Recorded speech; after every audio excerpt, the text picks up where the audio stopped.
Irmãos, o que é essa carta de 2 Timóteo? Este é o último escrito que o apóstolo Paulo escreveu à humanidade. Essa é a última carta que Paulo escreve. Paulo, o grande apóstolo do cristianismo. E eu quero, antes de ler o texto, compartilhar com os irmãos qual é o contexto em que ele está escrevendo. E também compartilhar quem é esse Timóteo. Quem que é esse homem que está recebendo a carta. Esta carta foi escrita por um apóstolo que estava preso em Roma. Um apóstolo que estava preso durante o governo de Nero. E Nero, meus amados irmãos, é o tipo de homem que era um perigo para os cristãos. Nero, você já deve ter ouvido falar dele, é um dos imperadores romanos que foi uma pedra no sapato do cristianismo. Nero odiava a crente. E Nero odiava o apóstolo Paulo, tanto que está preso. Na época que Paulo escreve a Timóteo, ele está preso com pouquíssima possibilidade de soltura. Inclusive, ele tem essa consciência. Ele escreve a Timóteo: Timóteo, eu estou completando a carreira. Daqui a pouquinho eu estou indo embora daqui. E Timóteo, eu estou preso. Quem escreve essa carta é o preso Paulo. E ele está escrevendo já visualizando uma espécie de transição na história da igreja. Porque não só o apóstolo Paulo está próximo da morte, como também os 12 apóstolos de Jesus já estavam cada um se encaminhando para o seu fim. Nós estamos diante de um momento chave na história da igreja. Os apóstolos que Jesus discipulou, que Jesus conduziu, estão morrendo, e agora quem vai cuidar da igreja de Deus são os discípulos dos apóstolos. Timóteo é um deles. E Timóteo, que recebe a carta, é aquele que o apóstolo Paulo chamou de filho na fé.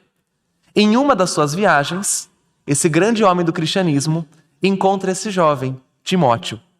E ele quase que adota Timóteo como um filho.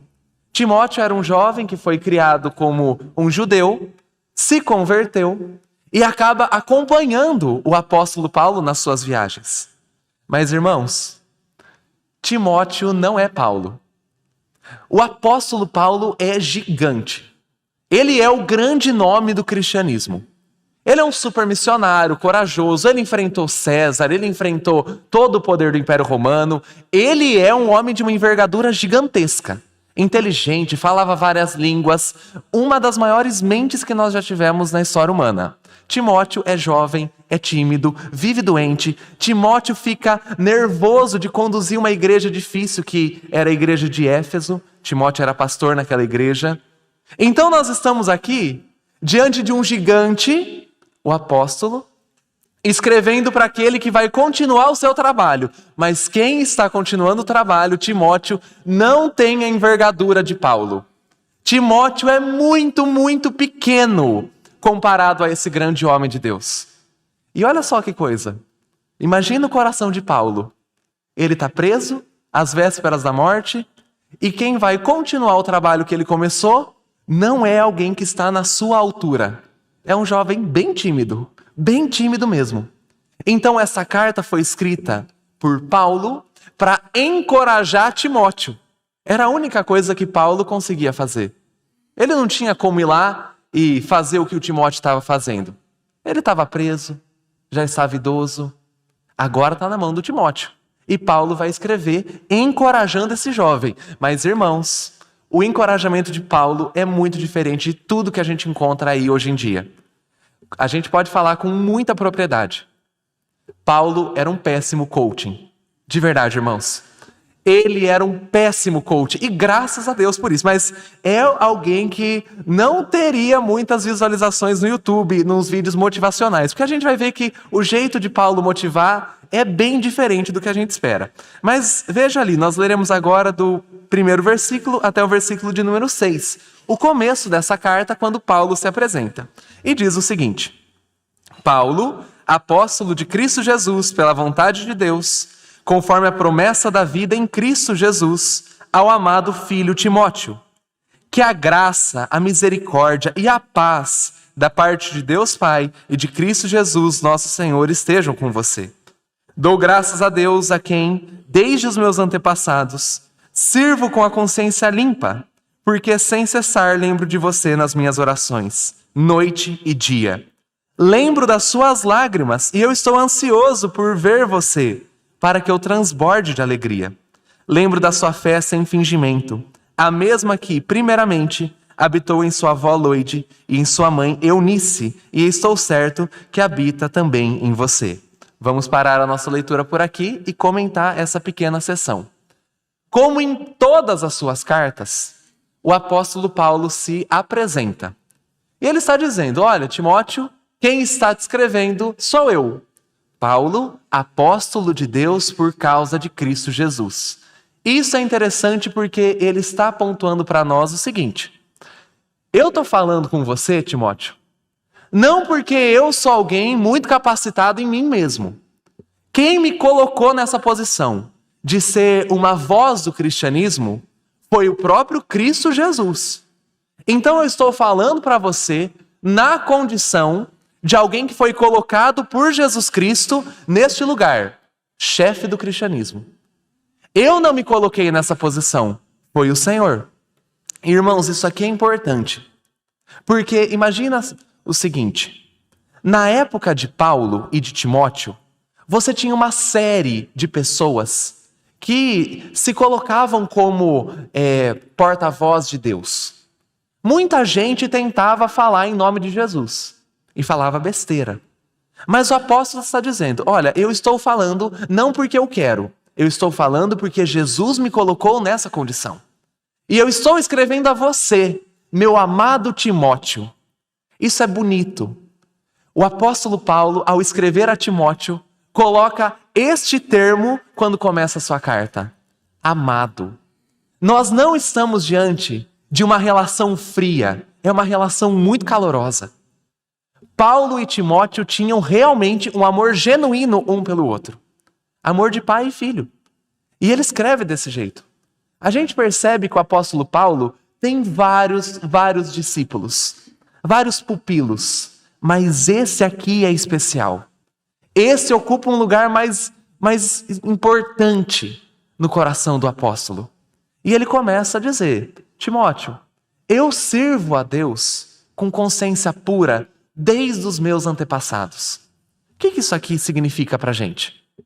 O apóstolo está dizendo o seguinte, eu, Paulo, que fui judeu, agora sou cristão, sirvo a Deus tal qual os meus antepassados judeus. Abraão, Moisés, tal qual eles serviram a Deus, eu sirvo a Deus também.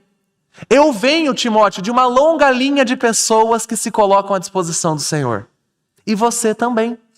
Porque você, Timóteo, meu amado filho, você recebeu a fé da sua avó e da sua mãe.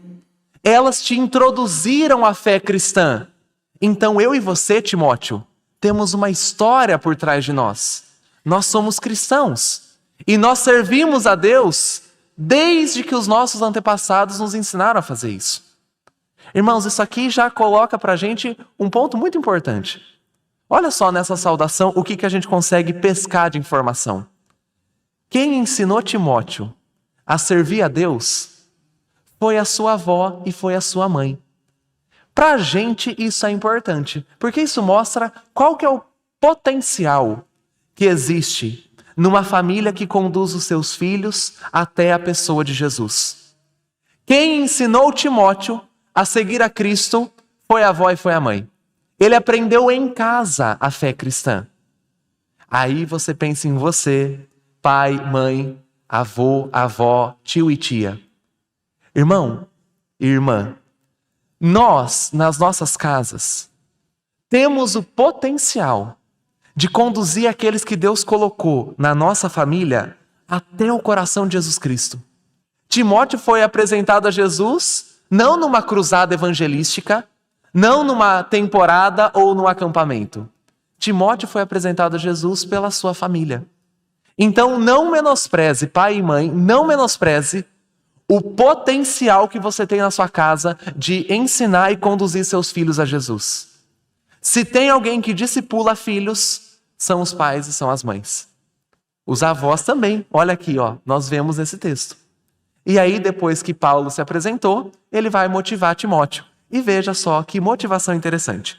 Vamos ao versículo 6. Por essa razão, venho lembrar-lhe que reavive o dom de Deus que está em você, pela imposição das minhas mãos. Porque Deus não nos deu espírito de covardia, mas de poder, de amor e de moderação. Portanto, não se envergonhe do testemunho de nosso Senhor, nem do seu prisioneiro, que sou eu. Pelo contrário, participe comigo dos sofrimentos a favor do Evangelho, segundo o poder de Deus que nos salvou e nos chamou com santa vocação, não segundo as nossas obras, mas conforme a sua própria determinação e graça, que nos foi dada em Cristo Jesus, antes dos tempos eternos, e manifestada agora pelo aparecimento de nosso Salvador, Cristo Jesus. Ele não só destruiu a morte, como trouxe à luz a vida e a imortalidade, mediante o Evangelho. Para este Evangelho eu fui designado pregador, apóstolo e mestre, e por isso eu estou sofrendo essas coisas. Mas eu não me envergonho, porque eu sei em quem eu tenho crido, e eu estou certo de que Ele é poderoso para guardar aquilo que me foi confiado até aquele dia. Mantenha o padrão das sãs palavras que de mim você ouviu com fé e com o amor que é em Cristo Jesus. Por meio do Espírito Santo que habita em nós, guarde o bom tesouro que lhe foi confiado. Irmãos, Paulo, preso, está motivando Timóteo. E a primeira coisa que ele diz é: Timóteo, reaviva o dom que existe em você, que foi colocado em você pela imposição das minhas mãos. Que dom é esse que Paulo está se referindo? Este dom aqui é a missão que foi colocada sobre esse jovem. Paulo ordenou Timóteo como pastor. Na época não tinha seminário. Na época, os aspirantes a pastorado, como é que eles eram empossados? Depois de um acompanhamento, eles iriam até a igreja e os líderes da igreja colocavam as mãos sobre eles, esse novo pastor, e aí ele era empossado como ministro do evangelho. E Paulo ordenou Timóteo. Mas Timóteo, esse jovem bem tímido, parece que ele tinha esmorecido, parece que ele tinha diminuído o seu trabalho ao Senhor. Aqui o apóstolo usa a palavra para ele: reaviva a obra de Deus, reaviva o dom de Deus que há em ti. Esse termo reavivar é um termo que é usado para quando você tem tipo uma brasa que está ali aquecida, mas que não está em chamas. Timóteo não tinha abandonado a fé. Timóteo não tinha largado mão do trabalho ao Senhor, mas tinha diminuído sua frequência, tinha diminuído sua intensidade. Timóteo tinha amainado o seu esforço a Jesus Cristo. E o apóstolo Paulo, às vésperas da morte, escreve para ele: Timóteo, não é para isso aí acontecer. Timóteo, reaviva o dom de Deus. Reaviva a missão que Deus te deu. Mas como que Timóteo vai reavivar? O apóstolo não sugere que Timóteo faça uma campanha, que Timóteo compre algum óleo especial ou que escute uma música específica. Não. Paulo diz a Timóteo: reaviva o dom de Deus, porque Deus não nos deu espírito de covardia, mas Deus nos deu um espírito de ousadia, de amor, de moderação. Basicamente o que Paulo está dizendo é: Timóteo, dá uma aquecida no seu coração, não através de um esforço que você tem, mas do espírito que foi colocado em você. Timóteo, Deus te deu o espírito de ousadia. E aqui, que espírito é esse, irmãos? É o Espírito Santo. O Espírito Santo estava sobre Timóteo, não como espírito de medo, ou espírito de temor, de covardia, mas espírito de ousadia no trabalho ao Senhor. Então o que ele está dizendo é: Timóteo, através do vínculo com o Espírito Santo, da presença do Espírito em você, aviva o dom de Deus. Não diminui o trabalho ao Senhor, aumenta, trabalha mais, não diminui o que você tem de Deus na sua vida. E aí ele vai para a segunda colocação.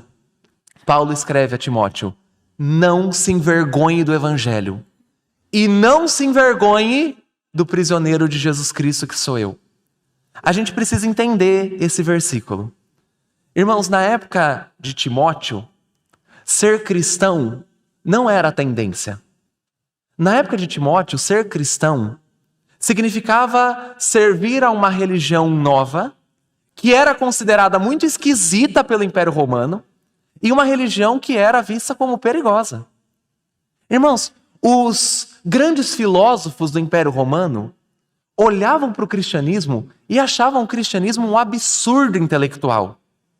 Porque imagina, o cristianismo nasce como uma religião lá no Império Romano. E no que os cristãos creem? Num Deus que foi crucificado. Para o romano isso não faz sentido. Deus crucificado, então é um Deus fraco. Deus crucificado, nossa, então é um Deus que não tem muito poder. Mas os cristãos acreditavam em um Deus que subiu até uma cruz. Para o mundo romano era estranho. O cristianismo era uma religião muito diferente do que tinha. Fora que os cristãos, eles eram chamados de ateus no primeiro século, nessa época aqui. Mas por que ateus? Irmãos, boa parte dos povos da época acreditavam em vários deuses. Os romanos tinham Deus para os deuses. Olha como que era a religião romana. Tinha o Deus que tinha feito este piso. E tinha o Deus que tinha feito o Deus que fez esse piso. E tinha o Deus que tinha feito, o Deus que tinha feito, o Deus que tinha feito esse piso. Então você imagina, eles tinham muitos deuses. E aí vem o cristianismo falando que tem um Deus só. Para a cultura da época, um Deus só é a mesma coisa que nada. Então eles olhavam para os cristãos e falavam, nossa, os cristãos têm tão poucos deuses. Essa religião é muito estranha. E os cristãos, em grande maioria, não eram das altas camadas da sociedade. Os primeiros cristãos eram escravos. Os primeiros cristãos eram mulheres. Os primeiros cristãos era gente que não tinha alfabetização. Então aqui era muito fácil na época você ser tentado a sentir vergonha do cristianismo. E o pior, o líder do cristianismo na época, o maior apóstolo, o grande pregador, é um preso. Você imagina? Em que você crê? Ah, eu creio num Deus que morreu. Ah, e como que você conheceu esse Deus? Por um preso. E eu acredito nele. Eu acredito que ele está certo e por isso eu estou entregando a minha vida ao Senhor. Peraí, você crê na religião de um Deus crucificado que foi anunciado por um preso? Você é muito estranho. E era assim que os cristãos eram vistos. Por isso que Paulo escreve a Timóteo, Timóteo, não se envergonha do que você crê. Eu sei que o que você crê é muito estranho para o padrão da época. E eu sei, Timóteo, que eu estou preso. E o fato de eu estar preso, muitas vezes é visto como um sinal de fraqueza. Mas, Timóteo, não se envergonha. Não se envergonha, Timóteo. Não tenha medo de assumir a fé que você acredita, nem o que eu estou escrevendo para você. Pelo contrário, agora vem o encorajamento de Paulo. Vem sofrer comigo. Timóteo, vem sofrer comigo em favor do evangelho. Sabe o que Paulo está escrevendo aqui? Olha, Timóteo, eu estou numa prisão e tem espaço para mais um. Vem aqui ocupar essa prisão. Timóteo, eu estou preso e se você quiser entrar aqui dentro comigo, nossa, é pequeno, mas tem espaço. Então, além de você não se envergonhar, Timóteo, eu encorajo você a sofrer comigo. E se tinha alguém que sabia que era sofrimento, é Paulo. O que esse cara sofreu na vida? Irmãos, é mais fácil perguntar o que ele não sofreu. O apóstolo Paulo foi apedrejado, o apóstolo Paulo foi torturado, foi perseguido, teve que lutar com feras, naufragou. O apóstolo Paulo, só de prisão, ele tem um histórico muito grande. Esse homem sabe o que é sofrer. E aí o apóstolo Paulo está dizendo, Timóteo, não sinta vergonha, pelo contrário, venha ser algemado comigo. Vem aqui. Sofre comigo em favor do evangelho. Então, o encorajamento de Paulo é muito estranho. Vamos comparar com o que a gente tem hoje de propaganda? Irmãos, quando a Coca-Cola quer vender refrigerante pra gente, ela diz, abra a felicidade. O McDonald's fala, amo muito tudo isso. O Toast faz toda a diferença. Mas o apóstolo Paulo, para vender o cristianismo, nos diz o seguinte, vem sofrer comigo. o marketing dele não é bom. É um marketing ruim. Porque olha o que ele está oferecendo para a gente. Timóteo, os grandes apóstolos estão morrendo. Timóteo, alguém precisa assumir o lugar. E eu não estou te oferecendo, Timóteo, felicidade. Eu não estou te oferecendo muito sucesso. Eu estou te oferecendo uma coisa. Vem sofrer comigo. Sabe o que é estranho? Se essa carta chegou até nós, é porque Timóteo aceitou. Se essa carta chegou até nós, é porque Timóteo leu a carta, transmitiu a carta, e ele levou para frente a ordem de Paulo. Ele continuou a obra do apóstolo. É estranho também o seguinte, não só Timóteo continuou a obra do apóstolo, mas depois de Timóteo, vários cristãos deram seguimento a este chamado do apóstolo. Vem sofrer comigo. Irmãos, olha que religião estranha que eu e você temos. A gente acredita num Deus que convida os seus filhos para sofrer. E a gente ouve isso com bons ouvidos. E a gente ora dizendo, Senhor, eis-me aqui, envia-me a mim. Senhor, alguém tem que sofrer por você? Eu estou à disposição. Que religião no mundo propõe isso? Que religião no mundo? Só essa religião de Paulo. Mas há um motivo por trás. Tudo bem que o chamado que o apóstolo faz é muito estranho, vem sofrer. Mas existe um motivo por trás. Existe uma beleza que o apóstolo Paulo pontua para a gente. E a beleza do que está por trás desse convite e desse chamado, a gente encontra ali no versículo 9. E eu quero retomar a leitura com vocês, mesmo que nós já tenhamos lido esse versículo. Mas o versículo 9 ao versículo de número 10, nós temos o motivo do porquê Timóteo aceita esse sofrimento. Diz o seguinte o texto bíblico. Segundo o poder de Deus, que nos salvou e nos chamou com santa vocação, não segundo as nossas obras, mas conforme a sua própria determinação e graça que nos foi dada em Cristo Jesus, antes dos tempos eternos, e manifestada agora pelo aparecimento de nosso Salvador Cristo Jesus. Ele não só destruiu a morte, como trouxe à luz a vida e a imortalidade mediante o Evangelho. Por quê? Porque Paulo convida Timóteo ao sofrimento e Timóteo aceita. Por causa deste texto que nós encontramos. Paulo diz, Timóteo, vem sofrer comigo, porque nós recebemos uma santa vocação. Ou, em outras palavras, um santo chamado foi dado a nós. E quem nos deu esse chamado é Deus, que nos salvou lá na eternidade e hoje, na linha do tempo, manifestou Jesus Cristo, destruindo o poder da morte, aniquilando o poder da morte. Timóteo, vem sofrer comigo, porque nos foi revelado um tesouro que não tem comparativo em nada no universo. Timóteo, nos foi dado um presente que transforma todo o mundo de cabeça para baixo. Sabe dinheiro, Timóteo? Dinheiro perde valor perto do presente que nos foi dado em Deus. Sabe fama, sucesso, os reinos do mundo? Isso perde poder diante do tesouro que nos foi dado em Deus. E qual tesouro nos foi dado em Deus? Lá nos tempos eternos, antes que o próprio planeta surgisse, antes que o tempo surgisse, Jesus Cristo definiu que nos salvaria. E agora há pouco, Jesus se manifestou na história. E o que Jesus fez ao se manifestar na história? Jesus aniquilou o poder da morte. Ou seja, a morte agora, a grande vilã do ser humano, a grande praga que tem destruído a esperança humana, a morte foi aniquilada, Timóteo. Mas não só isso. Ao aniquilar a morte, Jesus trouxe à luz, Jesus revelou a vida e a imortalidade. Timóteo, vem sofrer comigo, porque o presente que nos foi dado não acaba no túmulo. O presente que nos foi dado dura para sempre. Timóteo, sabe o que Jesus nos deu? Céus foram abertos sobre nós e agora nós seremos vida atrás de vida, de eternidade a eternidade. Então, Timóteo, vem sofrer por esse evangelho, porque ele rasgou os céus para a gente e agora nós temos acesso ao reino de Deus.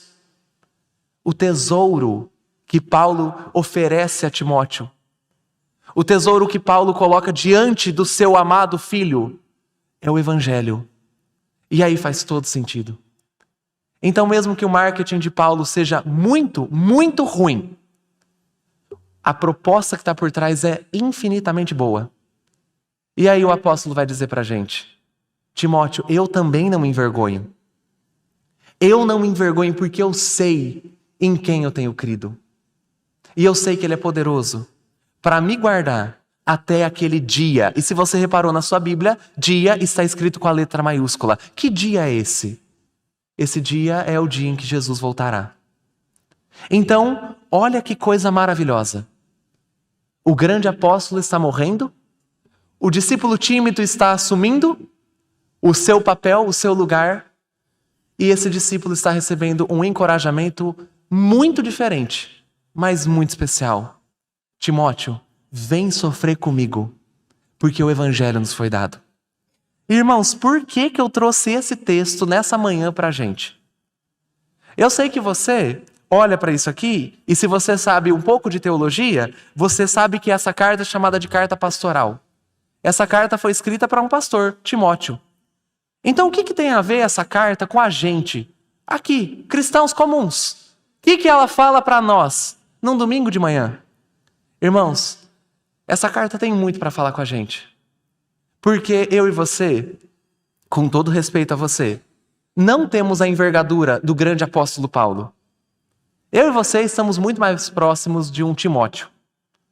Com todo respeito e sem querer ser ofensivo a você. A gente não tem a grandeza desse apóstolo, a magnitude dele. A gente é mais o discípulo tímido. A gente é mais o jovem que tem tendência a se envergonhar. Nós não somos Paulo. Aliás, irmãos, eu fico pensando, nós somos cristãos muito, muito, muito simples. Nós não temos a envergadura dos grandes nomes do cristianismo. Eu fico me imaginando às vezes na pele de alguns cristãos, na pele de Lutero. Eu não teria coragem. Eu fico me imaginando na pele dos mártires do primeiro século, Policarpo, por exemplo. Eu não tenho aquela estrutura. E eu sei que eu não sou o único. Nós somos muito parecidos com o jovem discípulo. Nós não subimos ao terceiro céu, nós não enfrentamos feras, nós estamos aqui diante de uma missão grande, enorme, mas nós não temos o tamanho de Paulo. A gente é muito parecido a Timóteo. E por isso faz sentido ler essa carta, mesmo que nós não sejamos todos pastores. Porque da mesma forma que nós nos assemelhamos ao jovem discípulo, Deus também colocou em nós um dom, uma missão. E a primeira aplicação desse texto a nós é exatamente o que o apóstolo escreveu ao seu amado filho. Reaviva o dom de Deus que foi colocado em ti. Irmão, se eu e você somos gente que parece com Timóteo, eu e você somos tentados continuamente a diminuir o nosso serviço ao Senhor. Eu e você somos tentados à frieza. Eu e você somos tentados a ter um cristianismo muito nominal e muito comum, porque é mais confortável. Nós somos tentados todos os dias a abandonar as missões que Deus nos deu. Quais missões Deus nos deu? De primeiro orar ao Senhor, por nós e pelos outros. De nos dedicarmos ao texto bíblico, de anunciar o evangelho. Mas a gente é tentado a abandonar essa missão que Deus nos dá, porque nós somos discípulos tímidos, igual Timóteo. E qual é o conselho de Paulo para a gente? Na verdade, qual que é a ordem de Paulo? Reaviva o dom de Deus que há em ti. Não através de um esforço pessoal próprio, mas através do mesmo Espírito que habitou em Paulo, que habitou em Timóteo e que habita em cada um de nós. Irmão, eu e você fomos colocados com missões maravilhosas. Você imagina, no teu trabalho, Deus te colocou lá não para ganhar dinheiro. Dinheiro é tão pequeno, dinheiro é tão sujo, Mas você foi colocado no trabalho não para ganhar dinheiro, mas para funcionar como sal e luz. Olha que missão linda, maravilhosa. Você foi colocado na tua família, não apenas para exercer o papel familiar, pai, mãe, filho, filha, tio e tia. Você foi colocado na sua família com a missão de testificar o evangelho. Então, se por acaso você e eu diminuímos o nosso calor, o nosso fogo nessa missão, a ordem do apóstolo é: reaviva esse dom que Deus te deu. Reaviva essa missão que Deus te deu. Porque você não está empossado de um espírito de covardia. Em ti habita o Espírito Santo. Então, pelo vínculo com o Espírito Santo, coloque o seu coração na obra do Senhor, dia após dia. Irmãos, frieza é a nossa tendência.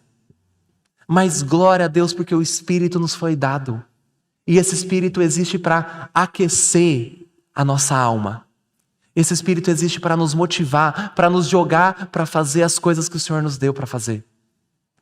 Você sabe que no nosso mundo, se você acompanha a história do cristianismo, é muito comum você encontrar gente que começou muito bem o cristianismo, engajado, motivado, mas que depois de um tempo foi diminuindo e perdendo vigor, foi abandonando.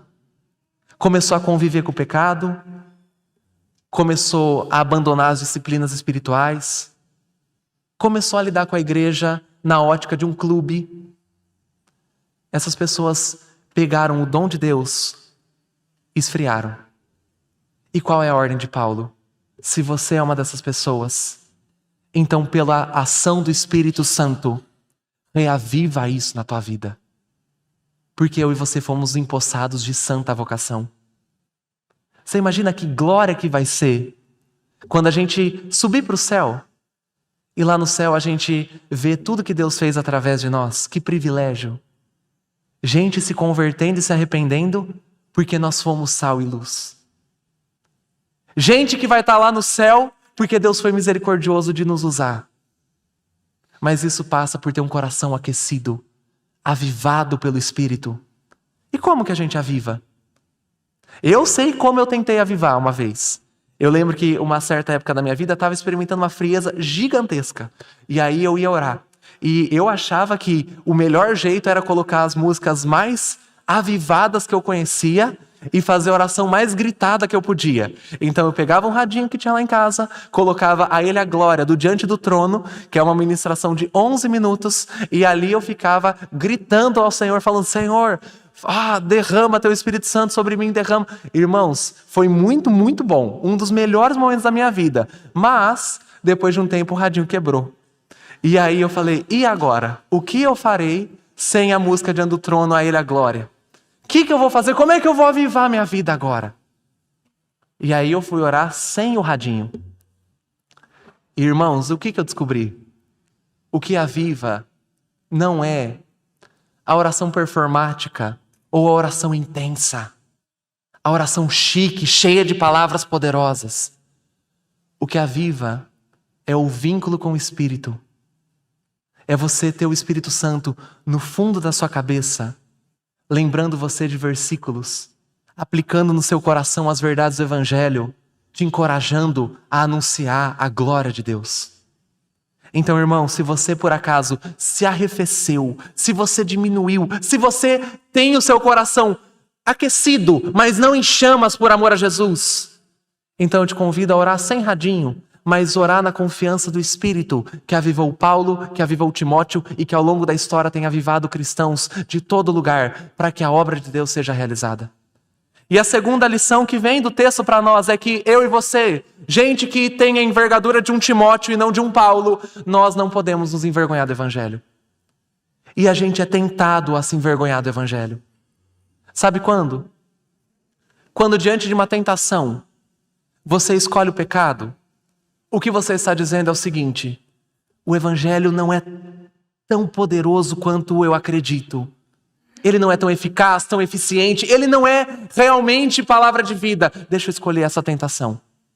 Você se envergonhou do Evangelho. Ou quando diante de um conflito no seu trabalho, você responde mais com categorias que são da nossa cultura do que do Evangelho. Você se envergonhou do Evangelho aí. Mas eu e você não somos chamados para nos envergonhar do Evangelho, irmãos. A gente é chamado para levar ele como nosso estandarte de vitória, porque ele é isso.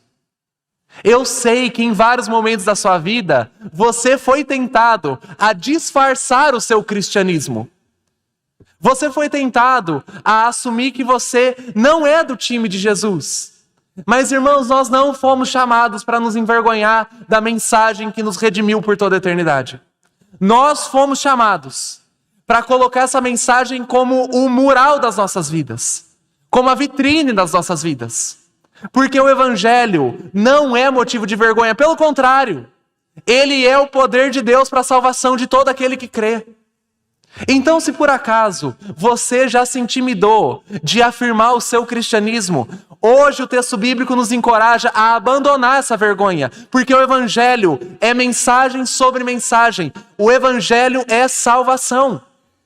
E por mais que seja ilógico aos padrões do nosso mundo, por mais que seja estranho aos padrões do nosso mundo, nós não devemos nos envergonhar da mensagem que nos redimiu para sempre. É mensagem de vida.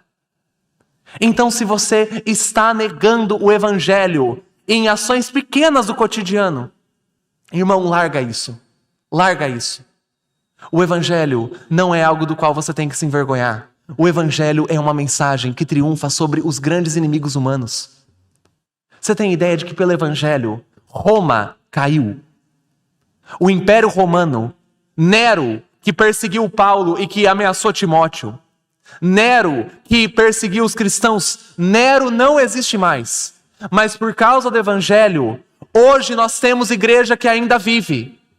Então o Império Romano, grande inimigo do cristianismo, sucumbiu diante do Evangelho. Morreu. E não só o Império Romano. Nós temos, ao longo da história, poderosos que se curvaram diante do Evangelho porque o Evangelho quebrou a perna deles. Há séculos, políticos têm tentado quebrar o poder do Evangelho. A União Soviética impedia que Bíblias fossem distribuídas. Mas hoje não existe mais esse tipo de país, mas o Evangelho continua. A China persegue cristãos, mas a maior igreja do mundo é a chinesa. A Coreia do Norte está tentando matar cristãos há anos, mas ainda há evangelho dentro da Coreia, porque essa mensagem não é motivo de vergonha. Ela é a mensagem que Deus enviou ao mundo para destruir as obras do inferno. Então nós não somos chamados à timidez ou a nos envergonhar do evangelho. É o poder de Deus para a salvação. E eu sei que nos seus vínculos familiares é muito fácil ser tentado a não assumir a mensagem evangélica. Mas assuma, irmãos. Aqui eu lembro da história de uma irmã de uma igreja, morria de medo de pregar.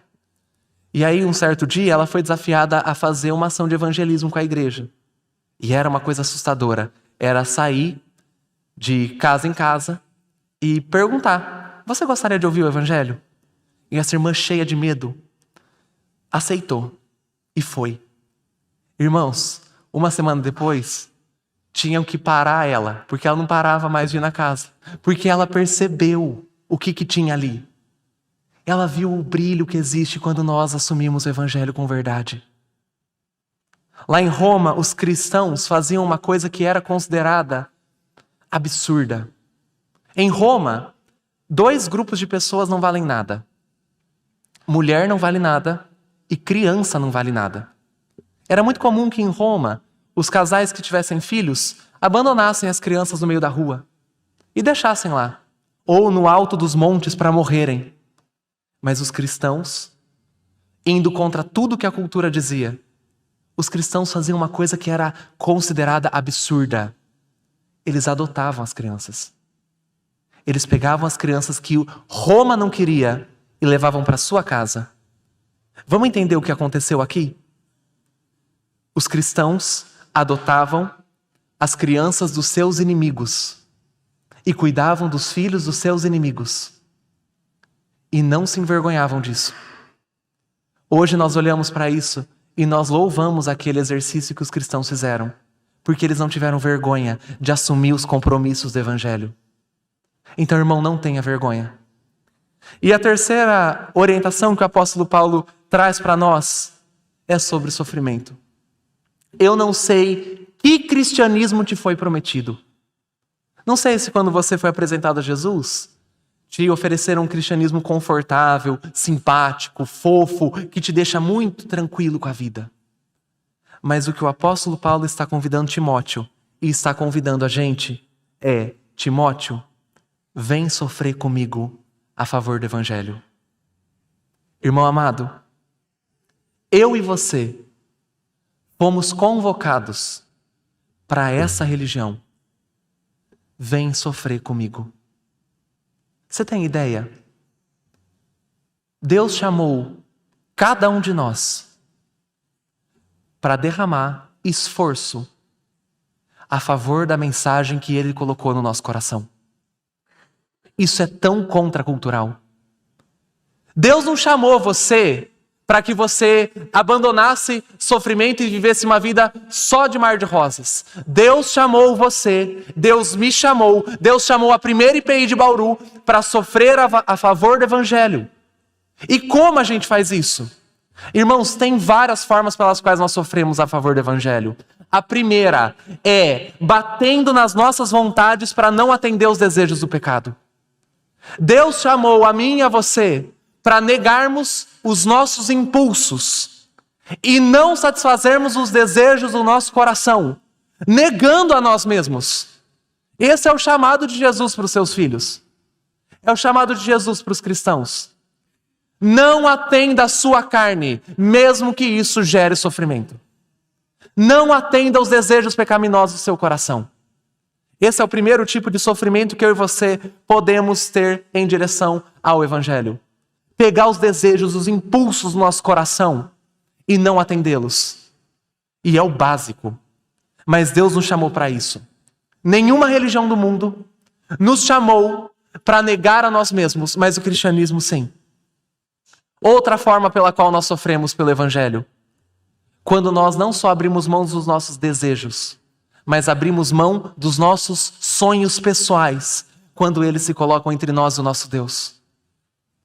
Quantos cristãos abandonaram grandes ofertas de emprego porque se colocavam entre eles e o seu Deus? Quantos cristãos abandonaram chances de aumentar salário porque tinham que fazer coisas que iam contra a lei de Deus? Sofrer pelo evangelho implica em negar a mim mesmo. Sofrer pelo evangelho implica em abandonar meu sonho. Sofrer pelo evangelho implica também em me colocar à disposição para que tudo que eu tenho e tudo que eu sou estejam debaixo do senhorio de Cristo e não do meu senhorio pessoal. Deus já convidou muitos cristãos para abrirem mão de tempo precioso, em favor de outras pessoas, mesmo que isso custasse algo. Deus nos chamou para que a gente derrame suor, sangue e lágrima a favor dessa mensagem. E aqui eu lembro de uma história, irmãos, que eu gosto muito, me marcou, de um duelo que eu tive com Deus uma vez. Olha que coisa. Mas uma vez eu estava lendo a biografia de John Paton, um grande missionário. Ele foi pregar nas Ilhas Hébridas. Eram ilhas cheias de canibais. Cheias de canibais. E o John Paton foi pregar nessa ilha. E tinham canibais que tinham devorado 2 missionários que tinham acabado de chegar lá. 2 missionários antes de John Paton foram para essa ilha. E antes deles descerem do barco, foram atacados e mortos. E quando eu li sobre isso, eu perguntei para Deus, falei, Deus, não é um desperdício o Senhor ter mandado eles lá? E eles mal desceram. Eles mal conseguiram anunciar. Eles só falaram naquele momento e depois eles foram mortos. Não é um desperdício? E aí, irmãos, uma semana depois, eu fui ver o meu histórico de atividade no Instagram. Eu gastei 6 horas naquela semana vendo postagem de outras pessoas. E eu ouvi no fundinho da minha cabeça o seguinte, João, não é um desperdício? Irmão, Naquela semana eu não gastei 6 horas lendo a Bíblia, orando, ou mesmo fazendo o melhor que eu posso na minha profissão por amor ao Senhor. Eu gastei 6 horas vendo postagem de outras pessoas que eu nem conhecia e que nem me conhecem. É um desperdício. Eu e você fomos chamados não para uma vida de conforto, de sucesso. Eu e você fomos chamados para entrar na prisão junto com o apóstolo Paulo. E diante de Paulo, aceitar todo cansaço, todo tipo de oposição, se envolver o amor ao evangelho. Então, se você vê o cristianismo pensando numa religião de conforto, irmão, esta não é uma religião de conforto aqui, mas é uma religião de conforto eterno. Mas aqui, ela é uma religião de cruz. E por último, para nós encerrarmos, olha o que está acontecendo nessa manhã, nesta igreja. Nós estamos sentados, lendo a carta de um preso, e nós estamos considerando que essa carta tem algo para falar sobre nós. Por que nós estamos fazendo isso? Se fosse qualquer outra reunião, lendo a carta de qualquer outro preso, seria muito estranho. Mas hoje, nesse exato momento, ao redor do mundo, milhões de cristãos estão reunidos ouvindo a carta de um preso. Por que faz sentido ouvir essa carta? É a quarta aplicação que vem dessa nossa mensagem de hoje. Irmãos, o apóstolo Paulo, para motivar Timóteo, chama ele para o sofrimento, chama ele para a morte, chama ele para a prisão, mas coloca diante de tudo isso a obra que Jesus Cristo fez. E aí o apóstolo diz: Timóteo, o Senhor Jesus trouxe à luz vida e imortalidade. Vem sofrer comigo diante disso. Sabe onde isso nos leva? Se você quer ser motivado de verdade, se você quer entender como que você pode levar o evangelho a ferro e fogo, como que você pode aplicar, faça o que o apóstolo Paulo fez com Timóteo. Coloque diante dos seus olhos o evangelho que motivou o apóstolo, que motivou o discípulo e que tem motivado cristãos ao longo de toda a história. Sabe qual que é o quarto ponto da nossa manhã de hoje? Nós precisamos pôr o evangelho diante dos nossos olhos, se nós queremos ter o nosso coração avivado, se nós queremos assumir o evangelho sem vergonha e se nós queremos sofrer por Jesus. Você não conseguirá servir ao Senhor como Paulo e Timóteo sem colocar diante dos seus olhos o evangelho que foi colocado diante dos olhos de Paulo e Timóteo. Se você não olhar para Jesus e não considerar a obra que Jesus Cristo realizou na cruz do Calvário, logo você esmorece. Mas se diante dos seus olhos for colocado, dia após dia, o que o Senhor Jesus realizou na cruz do Calvário, então, irmão, não haverá neste universo força que vai deter a ação do Espírito Santo na sua vida. Então, se nós somos cristãos que estão como Timóteo, com pouco fogo no coração, o que nós precisamos fazer? Através do Espírito Santo, colocar diante de nós aquilo que motivou os grandes servos de Deus, o Evangelho de Jesus. Olha a vida desse homem, o apóstolo Paulo. Ele está preso, ele está às vésperas do martírio, mas ele abre a sua carta dizendo: eu sou grato a Deus. Olha a vida desse homem. Preso, ele não está desencorajando Timóteo, dizendo assim: Timóteo, sabe o cristianismo? Foge, ele me jogou para a prisão. Ele está dizendo: Timóteo, sabe o cristianismo? Venha ao cristianismo. Ele é vida. O apóstolo Paulo não tem no fim da sua vida, no fim da sua peregrinação, medo de confirmar tudo que ele creu. Ele tem orgulho de falar: eu creio no evangelho. Por quê? Porque ele viu diante dos olhos dele o que o evangelho faz. O evangelho escancara as portas da eternidade. E de repente, quando a gente tem o evangelho diante do nosso olho, Roma perde potência. Todo o carrasco romano perde força. De repente, quando o evangelho está diante do nosso olho, a gente não vê mais a prisão. A gente começa a trabalhar mesmo preso. De repente, quando o evangelho está diante do nosso olho, viver é Cristo e morrer é lucro. Então o que falta aos nossos corações se nós não compartilhamos essa intensidade do apóstolo Paulo? Falta a gente se deleitar na beleza do Evangelho que nos salvou. E esse é o convite de Deus para a primeira IPI nesta manhã. E não só nessa manhã, mas durante todos os dias da nossa peregrinação. Coloca o Evangelho diante do seu olho. O que você vai ver quando o Evangelho estiver diante de você não é a prisão, não é Roma, não é o martírio. É o reino. O reino onde Jesus, o nosso Jesus, aniquilou o poder da morte, derramou vida em abundância, destruiu o diabo e escancarou para a gente imortalidade. Então, irmão, qual é o convite de Deus para a gente? Vem sofrer, vem assumir o cristianismo, vem avivar o teu coração, mas faz isso olhando para o Evangelho. Eu fico pensando, irmãos, nós temos um país cada vez mais crente. No nosso país, a religião evangélica é a que mais cresce. Provavelmente ela vai ser a maior do nosso país até 2030.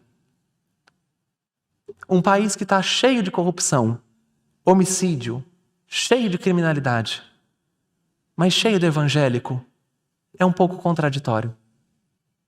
Porque talvez os evangélicos não tenham crido no Evangelho. Porque o Evangelho que o apóstolo Paulo coloca diante de nós, ele faz toda a cultura mudar. Ele faz com que gente dê a vida por amor a Jesus. Então, o convite de Paulo para a gente é: olha para o Evangelho.